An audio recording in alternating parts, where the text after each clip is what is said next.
ಡೈರೆಕ್ಟಾಗಿ ಒಂದು ಕ್ವೆಶನ್ ಕೇಳಲ್ಲ ನಿಮಗೆ. ಹೇಳಿ ಪ್ಲೀಸ್. ಎಲ್ಲಿಗೆ ಹೋಗ್ತಾ ಇರ್ತೀರಾ ನೀವು? ಮೀಟ್ ಮಾಡ್ತಿರ್ತೀರಾ leaders, BJP leaders, Congress leaders. ಹೇಳ್ತಾರೆ ಜನ ಪ್ರಧಾನಮಂತ್ರಿ ಮೋದಿ ಮತ್ತು ನಿಮ್ಮ ಈಕ್ವೇಷನ್ ಕೆಮಿಸ್ಟ್ರಿ ತುಂಬ ಚೆನ್ನಾಗಿದೆ. ಪಾಲಿಟಿಕ್ಸಲ್ಲಿ ಬ್ಯಾಕ್ ಡೋರ್ ಏನಾಗುತ್ತೋ ನೀವು ಮಾತಾಡೋಕ್ಕಾಗಲ್ಲ ಪಬ್ಲಿಕಲ್ಲಿ. ಬಟ್ ಅಟ್ಲೀಸ್ಟ್ ಸ್ವಲ್ಪ ನಮಗೆ ಹೇಳಿ, ಒಂದು ಹಿಂಟ್ ಕೊಡಿ.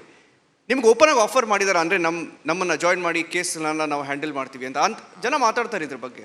ಜನ ಏನು ಮಾತಾಡ್ತಾರೋ, BJP ಅವ್ರು ಏನು ಮಾತಾಡ್ತಾರೋ, ನೀವೇನು ಮಾತಾಡ್ತಾರೋ ಇದಕ್ಕೆಲ್ಲ. I am A Congress man by birth. I am A deputy chief minister. I am A PCC president. I am a Minister of Water Resources, Minister for Bangalore. As a Prime Minister, it is my duty to go and request him since he is the chair. Correct. ನಾನು appointment ಕೇಳಿದ್ದೆ, appointment ಕೊಟ್ಟಿದ್ದರು, ಹೋಗಿದ್ದೆ, request ಮಾಡಿದ್ದೀನಿ. ಒಂದು 10 ಕೇಳಿದ್ದೆ, ಒಂದೇ ಒಂದು ಮೆಟ್ರೋದು third stage ಒಂದು ಕ್ಲಿಯರ್ ಮಾಡಿದ್ದಾರೆ. That is the respect, that is my responsibility, that is the point. ನಿಮ್ಮ ಸರ್ಕಾರದ ಭವಿಷ್ಯದ ಬಗ್ಗೆ ತುಂಬ ಚರ್ಚೆ ಆಗುತ್ತೆ. ನಿಮಗೆ ಅಂದರೆ ನೀವು ಕಳೆದ ಬಾರಿ ವಿಧಾನಸಭಾ ಚುನಾವಣೆಯಲ್ಲೂ ನಂಬರ್ ಅಕ್ಯುರೇಟಾಗಿ ಹೇಳಿದ್ರಿ. ಹಿಂಗಾಗಿ 5 ವರ್ಷ ಈಗ 1.5 ಆಗಿದೆ. ಇನ್ನು ಮಿಕ್ಕಿದ ಅಷ್ಟು ಅವಧಿಯಲ್ಲೂ ಕೂಡ ಸುಭದ್ರವಾಗಿ ನಡೆಯುತ್ತೆ ಸರ್ಕಾರ ಅಂತ ಜನರಿಗೆ ಮತ್ತೊಮ್ಮೆ ಅಶ್ಯೂರೆನ್ಸ್ ಕೊಡ್ತೀರಾ? ಇನ್ನು 8.5 ವರ್ಷ ಇರ್ತದೆ. ಎಷ್ಟು ವರ್ಷ? 8.5 years. 8.5. ಓಕೆ. ಬಟ್ ನಿಮ್ಮ ಕ್ಯಾಬಿನೆಟ್ ಮೇಲೆ ಬರ್ತಿರೋ ಆರೋಪ ಅಂದರೆ DK ಶಿವಕುಮಾರ್ ಸರ್, ನಿಮ್ಮ ವಿಚಾರದಲ್ಲೂ ಕೂಡ CBI ನಡೆಸ್ತಿದ್ದ ತನಿಖೆಯನ್ನು ಮೌಲ್ಡ್ ಮಾಡ್ಕೊಂಡು ನಿಮಗೆ ಬೇಕಾದಾಗ ಲೋಕಾಯುಕ್ತ ಕೊಡಲಿಕ್ಕೆ ಕ್ಯಾಬಿನೆಟ್ ಡಿಸಿಷನು. ಈಗ ಸಿದ್ದರಾಮಯ್ಯನವ್ರ ವಿಚಾರದಲ್ಲೂ ಕೂಡ CBI ಜೊತೆ ಪ್ರೊಟೆಕ್ಷನ್ ಪಡ್ಕೊಳ್ಳಿಕ್ಕೆ ಬೇಕಾದ ಡಿಸಿಷನು. ಗವರ್ನರ್ ಅವರು ಉತ್ತರ ಕೇಳಿದಾಗಲೂ ಕೂಡ ನಿಮ್ಮ ಅಂದರೆ ವೈಯಕ್ತಿಕವಾಗಿ ನಾಯಕರಿಗೆ ಅನುಕೂಲ ತಕ್ಕ ಹಾಗೆ ಕ್ಯಾಬಿನೆಟ್ ಮಿಸ್ಯೂಸ್ ಆಗ್ತಿದೆಯಾ? CBI was trying to misuse. Actually ನಾನು CBI ಆ್ಯಕ್ಟ್ನ ನೋಡಿದ್ದೀನಿ. CBIನ ಆ್ಯಕ್ಟ್ನ ನಾನು ತಿಹಾರ್ ಜೈಲಲ್ಲಿ ಕೂತ್ಕೊಂಡು ಪ್ರತಿಯೊಂದು ಸೆಕ್ಷನ್ ಓದಿದ್ದೀನಿ. CBI is a very good law ಇದೆ. ಬಟ್ ಆ ಲಾನ ಆಫೀಸರ್ಸು ಮಿಸ್ಯೂಸ್ ಮಾಡ್ತಾ ಇದ್ದಾರೆ. ನನ್ನ ಕೇಸಲ್ಲೇ ನನಗೆ ಗೊತ್ತಿದೆ ಯಾವ ರೀತಿ ಮಿಸ್ಯೂಸ್ ಮಾಡ್ತಾ ಇದ್ದಾರೆ ಅಂತ ನನಗೆ ಗೊತ್ತಿದೆ. ಅವರು ಒಂದು ಸ್ಟಿಪ್ಯುಲೇಟೆಡ್ ಗೈಡ್ಲೈನ್ಸ್ ಇದೆ, ಆ ಗೈಡ್ಲೈನ್ಸ್ ಬಿಟ್ಟು ಹೋಗ್ತಾ ಇದ್ದಾರೆ. ಆ ದೃಷ್ಟಿಯಿಂದ ಸರ್ಕಾರ ಈ ತೀರ್ಮಾನವನ್ನು ಮಾಡಿದೆ. ಕರೆಕ್ಟಾಗಿ ಮಾಡಿದಿದ್ರೆ ಯಾರೂ ಅದ್ರ ಬಗ್ಗೆ ಟಚ್ ಮಾಡೋಕ್ಕೆ ಹೋಗ್ತಿರ್ಲಿಲ್ಲ. ನಂಬರ್ 2, ಇನ್ನೊಂದು ಪಾಯಿಂಟ್ ಏನು ಹೇಳಿದ್ರಿ ಈಗ? ಲೋಕಾಯುಕ್ತ ವಿಚಾರಕ್ಕೆ. ಇವಾಗ ಲೋಕಾಯುಕ್ತ ವಿಚಾರ, ಈಗ ನನ್ನ ಕೇಸೇ ತೆಗೆದುಕೊಳ್ಳಿ. ಗೌರ್ಮೆಂಟ್ ಕೂಡ withdrawn the case, said that no, when CBI has withdrawn, we don't want to investigate. But my government said, let the investigation go on. Let DK Shivakumar investigation be done by the, ಈಗ ಬೇರೆ CBIನೆಲ್ಲ ಯಾಕೆ ಇನ್ನೂ clear ಮಾಡಿಲ್ಲ? ಈಗ ಕರ್ನಾಟಕ ರಾಜ್ಯದಲ್ಲಿ 1,000 case ಇದೆ, desperate asset case. ಯಾವುದೋ CBIಗಿಲ್ಲ, ಬರೀ ನನ್ನ ಮಾತ್ರ ಯಾಕೆ ಕೊಟ್ಟರು ಯಡಿಯೂರಪ್ಪ? ವೈಗೆ only my name, my case, this one. ಬೇರೆ ನನ್ನ ಕೊಲೀಗ್ಸ್ಗೆಲ್ಲ ಬೇರೆಯವ್ರದ್ದೆಲ್ಲ ಇದೆ, ಅವ್ರ ಪಾರ್ಟಿಯವ್ರದ್ದೇ ಬೇಕಾದಷ್ಟಿದೆ, ಅವ್ರ BJP MLAಗಳದೇ ಇದೆ. ಯಾಕೆ ಅವ್ರದ್ದು ಕೊಡಬೇಕಾಯ್ತು CBIಗೆ? ಅವ್ರದ್ದು ಇನ್ನೂ ಕೇಸೇ ಓಪನ್ ಮಾಡಿಲ್ಲ, ಹಂಗೆ ಪೆಂಡಿಂಗ್ ಇಟ್ಟಿದ್ದಾರೆ. ಸ್ಪೀಕರ್ ಪರ್ಮಿಷನು, ಆ ಪರ್ಮಿಷನ್, ಈ ಪರ್ಮಿಷನ್ ಅಂತ. ನಾನು ಕೇಳಿದ ಪ್ರಶ್ನೆಗೆ ಉತ್ತರ ಕೊಟ್ಟಿಲ್ಲ ಸರ್ ನೀವು. ಹೇಳಿ, ಯಾವತ್ತಾರು ನಿಮಗೆ ಡೆಲ್ಲಿಯಲ್ಲಿ ಬಂದಿದೆಯಾ? ನೋಡಿ, I don't want to tell that. It is a known secret. I don't want to disclose it. ನಾನು ಯಾರನ್ನೋ ಸಾಕ್ಷಿ ತಂದು ನಿಲ್ಸೋಕ್ಕಾಗಲ್ಲ. ಪಬ್ಲಿಕ್ ಲೈಫಲ್ಲಿ ಸಾಕ್ಷಿ ಕೊಟ್ಟು ಮಾಡೋಕ್ಕಲ್ಲ. ಸೊ ಅದಕ್ಕೆ I don't want to disclose that. But you have been approached. I don't want to disclose anything. You are not denying it. It is a known secret. It is a known secret. Okay. So I'll take that for a yes. A known secret. Okay. ಒಂದು ಪ್ರಶ್ನೆ DK Shivakumar ಅವ್ರಿಗೆ. ಕರ್ನಾಟಕದಲ್ಲಿ ಒಂದು trend ಇದೆ, ಇದು ನಾನು disturbing trend. ಯಾಕಂದರೆ ನಮ್ಮ ಕನಸಿನ ಕರ್ನಾಟಕದ ಬಗ್ಗೆ ಮಾತಾಡಿದ್ರೆ continuity is good in government ಅಂತಾರೆ. Continuity is good for governance, continuity is good for development ಅಂತ. ಈಗ ಕರ್ನಾಟಕದಲ್ಲಿ ಟ್ರೆಂಡ್ ಹೇಗಿದೆ ಅಂದರೆ DK ಶಿವಕುಮಾರ್ ಅವರೇ, ಈಗ 5 ವರ್ಷದಲ್ಲಿ ಸರ್ಕಾರ ಉಳಿಯೋದೇ ಕಷ್ಟ, ಅದರಲ್ಲೂ 5 ವರ್ಷ ಮುಖ್ಯಮಂತ್ರಿಯಾಗಿರ್ಬೇಕಂದ್ರೆ ಇನ್ನೂ ಕಷ್ಟ ಅಲ್ವಾ? ಯಾಕೆ ಈ ಥರ ಒಂದು ಟ್ರೆಂಡ್ ಕರ್ನಾಟಕದಲ್ಲಿ ಮಾತ್ರ ಅದು ಕಾಣಿಸ್ಕೊಳ್ಳೋದು? ಇಲ್ಲ, ಕಾಂಗ್ರೆಸ್ ಪಾರ್ಟಿಲಿ ಆ ಪ್ರಾಬ್ಲಮ್ ಇಲ್ಲ, BJP ಪ್ರಾಬ್ಲಮ್ ಇದೆ. BJP ಹಿಂದೆ ಗೌರ್ಮೆಂಟ್ ಯಡಿಯೂರಪ್ಪನವ್ರ ಲೀಡರ್ಶಿಪ್ಪಲ್ಲಿ ಬಂತು. ದೇ ಆರ್ 3 ಚೀಫ್ ಮಿನಿಸ್ಟರ್, ಯಡಿಯೂರಪ್ಪನವರು, ಸದಾನಂದ ಗೌಡರು, ಜಗದೀಶ್ ಶೆಟ್ಟರ್. ಈಗ ಮೊನ್ನೆ ಬಂತು, ನಾವು ಕುಮಾರಸ್ವಾಮಿ ಅವ್ರಿಗೆ ಸೆಕ್ಯುಲರ್ ಲೀಡರ್ ಅಂತೇಳಿ ನಾವು ಪಾಪ ಅವರು ಮಾಡಿದ್ರು.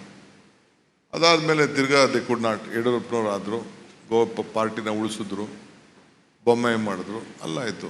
ಈಗ ನಮ್ಮಲ್ಲಿ ಆ ಪ್ರಾಬ್ಲಮ್ ಇಲ್ಲ. SM ಕೃಷ್ಣ ಇದ್ದರು, ಈ continue to be the chief minister. ಸಿದ್ದರಾಮಯ್ಯನವರು ಈ continue to be the chief minister. He will continue to be the chief minister. He continued. He continued. Last. But can he continue now to be the chief minister? He is the chief minister. Why not? Why not? He is fully eligible. But BJP ಸರ್ಕಾರ ಇರಬೇಕಾದ್ರೆ ನೀವು ಮಾಡ್ತಿದ್ದ ಆರೋಪ ಹಗರಣಗಳು, ಭ್ರಷ್ಟಾಚಾರ 40%. But ನಿಮ್ಮ ಸರ್ಕಾರ ಬಂದ ಮೇಲೆ ಏನು ಸೀನ್ ಚೇಂಜ್ ಆಗಲಿಲ್ಲ ಅಂತಿದ್ದಾರೆ. ಹೇಳೋರಿಗೇನಮ್ಮ, ಯಾವ್ದಾದ್ರು ದಾಖಲೆ ಬೇಕಲ್ಲ. ರಾಜಕಾರಣದಲ್ಲಿ ವಿರೋಧ ಪಾರ್ಟಿಯವ್ರಿಗೆ ಅವ್ರದ್ದೇ ಆದಂಥ ಮುಂದೆ ಸಾಕ್ಷಿಗಳಿದೆಯಲ್ಲ ಸರ್. ನಾಗೇಂದ್ರ ಅವರು ಅರೆಸ್ಟ್ ಆಗಿದ್ದಾರೆ, ಸಿದ್ದರಾಮಯ್ಯನವ್ರ ಮೇಲೆ ಕೇಸ್ ಆಗಿದೆ. ಯಾರ ಮೇಲೆ ಆರೋಪ ಇಲ್ಲ. ಈಗ ನನ್ನ ತಗೊಂಡೋಗಿ ಜೈಲಿಗೆ ಹಾಕಿದ್ರಿ ನೀವೆಲ್ಲ ಸೇರಿ, ಕಂತೆ ತೋರಿಸ್ತಾ ಇದ್ರಿ. ಇನ್ಕಮ್, ನಾನು ಅಹಮದ್ ಪಟೇಲ್ ಎಲೆಕ್ಷನ್ ಟೈಮಲ್ಲಿ MLAಗಳು ಬಂದವ್ರೆ ಅಂದ ತಕ್ಷಣ ಹೋಗಿ ನನ್ನ ಮನೆ ಇನ್ಕಮ್ ಟ್ಯಾಕ್ಸ್ ರೇಡ್ ಆಯಿತು. 370 ಜನ ಬಂದರು, ಹಾಕಿ ಕೊಡಬಾರ್ದು ಕೊಟ್ಟು ಕೊಲೆ ಏನೇನು ಮಾಡಬೇಕೋ ಮಾಡಿದ್ರಿ. ಏನಾಯ್ತು ಕೇಸು? ಕೂಡ ವಿಚಾರ ಹಂಗಾರೆ ಬರೀ ಆರೋಪ. No, you should know, the state should know. ಏನಾಯ್ತು case? ED case. ED case ಏನಾಯ್ತು? ಫ್ರೀಸರಲ್ಲಿ ಇದ್ದಂಗಿದೆ. ಫ್ರೀಸರಲ್ಲಿ ಇದ್ದಂಗಿದೆ. ಫ್ರೀಸರ್ ಇಲ್ಲ. Judgment, supreme court gave a judgment. What PMLA case against DK Shivakumar is not good ಅಂತ ಸ್ಕ್ವಾಶ್ ಆಯಿತು.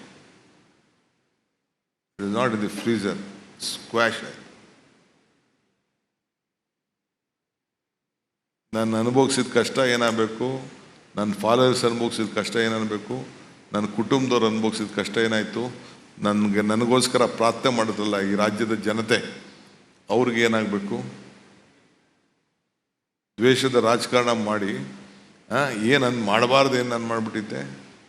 ಹಂಗೆ ಎಲ್ಲರದ್ದು ಅಷ್ಟೇ. Time has to answer.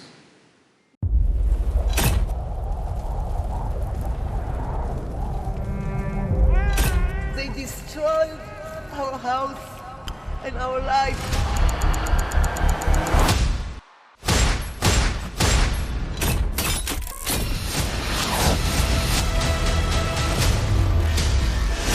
Hamas ಉಗ್ರರ ದಾಳಿ ಭಯಂಕರವಾಗಿದೆ.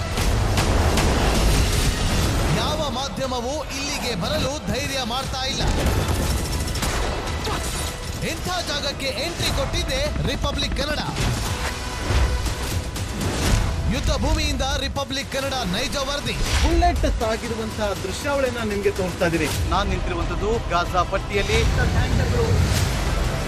ಹಮಾಸ್ ಬಂಡುಕೋರರು ಹಿಡಿದಿದ್ದ ವೆಪನ್ಗಳಿದು. ಇದು RPG-29 ಲಾಂಚರ್. ಛಿದ್ರಗೊಂಡಿರುವ ಕಟ್ಟಡಗಳು. ಈ ಮನೆಯಲ್ಲಿದ್ದಂತಹ ಬಾಡಿಗಳನ್ನ ಸುಟ್ಟು ಕರಕಲಾಗಿದೆ. 6,000 ಸಾವಿನ ಗಡಿ ದಾಟಿದೆ, ನರಕವನ್ನಾಗಿ ಮಾಡಿಬಿಟ್ಟಿದ್ದಾರೆ. 31 ದಿನಗಳಿಂದ ಯುದ್ಧ ಭೂಮಿಯಲ್ಲಿ ನಿಂತು ರಿಪಬ್ಲಿಕ್ ಕನ್ನಡ ವರದಿ ಮಾಡ್ತಾ ಇದೆ. That powerful people come from powerful places. 1 ವರ್ಷದ ನಿರ್ಭೀತ ಪತ್ರಿಕೋದ್ಯಮ ರಿಪಬ್ಲಿಕ್ ಕನ್ನಡ, ಇದು ನಿಮ್ಮ ಧ್ವನಿ. 1 ವರ್ಷ ಕಳೆದ ಒಂದೇ ವರ್ಷದಲ್ಲಿ ಚುನಾವಣೆಗಳು, ರಾಜಕೀಯ ತಂತ್ರ ಪ್ರತಿತಂತ್ರಗಳು, ಅಭಿಯಾನ, ಜನಪರ ಅಹೋರಾತ್ರಿ ಹೋರಾಟಗಳು, ಪಾರದರ್ಶಕ ವರದಿಗಾರಿಕೆಯ ಪಣ ತೊಟ್ಟು ಮುನ್ನಡೆದಿದ್ದೇವೆ. 1 ವರ್ಷದ ಸಂಭ್ರಮದ ಜೊತೆಗೆ ಜವಾಬ್ದಾರಿ ಕೂಡ ಹೆಚ್ಚಾಗಿದೆ. ಮತ್ತಷ್ಟು ಮುನ್ನುಗ್ಗಿ ಜನಪರ ನಿಲ್ಲುವ ಉತ್ಸಾಹ ಕೂಡ ಹೆಚ್ಚಿದೆ. ಯಾಕಂದ್ರೆ ಇದು ರಿಪಬ್ಲಿಕ್ ಕನ್ನಡ, ನಿಮ್ಮದೇ ಧ್ವನಿ. 1 ವರ್ಷದ ನಿರ್ಭೀತ ಪತ್ರಿಕೋದ್ಯಮ ರಿಪಬ್ಲಿಕ್ ಕನ್ನಡ, ಇದು ನಿಮ್ಮ ಧ್ವನಿ.